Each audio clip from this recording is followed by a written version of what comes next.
I think I found my Halloween costume for this year.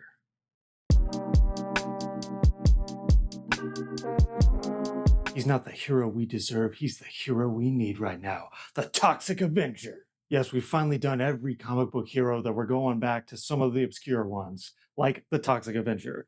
It's not only based on the comic, it's also technically a remake of the Troma film from the 80s. And in the story of the little guy going up against a corporation that's literally killing him, well, he's kind of more relevant than ever. But the big question is this new Toxic Avenger more than just a joke?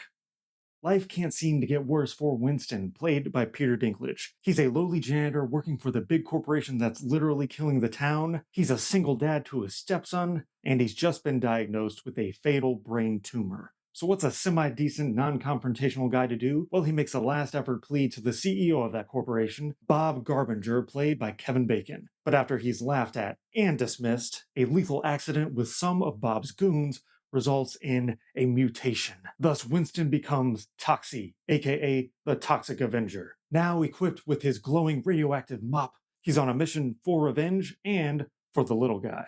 Let's get this off the way. This is not a movie you're supposed to take seriously. It not only harkens back to the Troma days of the original Toxic Avenger, but it kind of harkens back to the less serious comic book movies of the 90s. You're the Masks, Tank Girl. It's not full tilt camp, but it wears its comic book silliness on its sleeves. And at the center is Peter Dinklage, an actor we all know and love, and here he gets to play a true blue superhero, a green, mutated, messed up looking superhero. But hey, we'll take the win. Dinklage is there not as some diversity hire, he's just there because he's an excellent actor, a good screen presence, and he's down to clown. And director Macon Blair, mostly known as a screenwriter for a lot of Jeremy Saulnier's movies, and as an actor, he was in Oppenheimer a few years ago. He has a lot of fun playing with the kookiness of this character and this world. Not only is Kevin Bacon's villain a riff on the horrible, douchey CEO tech bros that we're inundated with, but he also has a put-upon, Igor-like brother played by Elijah Wood. And for muscle, that brother employs an insane clown posse-like group, the Killer Nuts.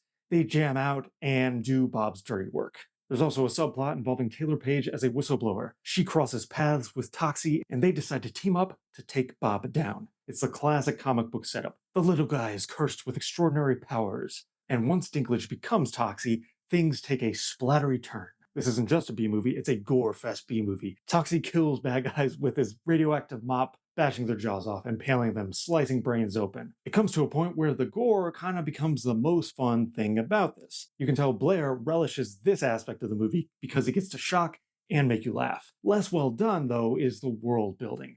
This was apparently filmed in Bulgaria, and it has kind of a low-rent backlot feel to it. I mentioned A Mask, that's a comic book movie that didn't take itself seriously, but it also had a lot of style to it, not just in the character and the costuming and the makeup, but also the production design. The whole world that the mask was in was warped and comic booky. Here, it's kind of a ramshackle backlot, some dingy grass, and the mansion that Bob hides out in. Confession time, I've never seen the original Toxic Avenger, and I'm sure it has an even cheaper, low-rent quality to it, but this movie definitely could have used some comic book style to go with its outlandish character. It's not like it takes place in a real world anyway, so the movie might as well have gone full tilt in all aspects of production.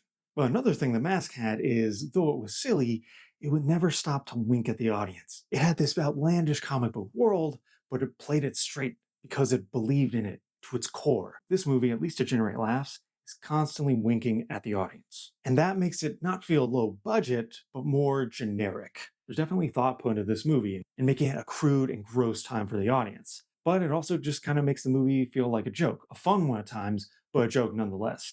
Director Macon Blair and Peter Dinklage try their best to resuscitate a B-movie comic book hero, but they're only able to do so much with the budget and the constant B-movie winking. I give The Toxic Avenger a forgettable 2.5 stars out of 5. If you like this review, please like and subscribe or follow me on Letterboxd at RamirezS316. Now, all I need to do to complete the ensemble is find a vat of toxic waste, bleach my skin green, grow horrible pustules, and I'll have this look down.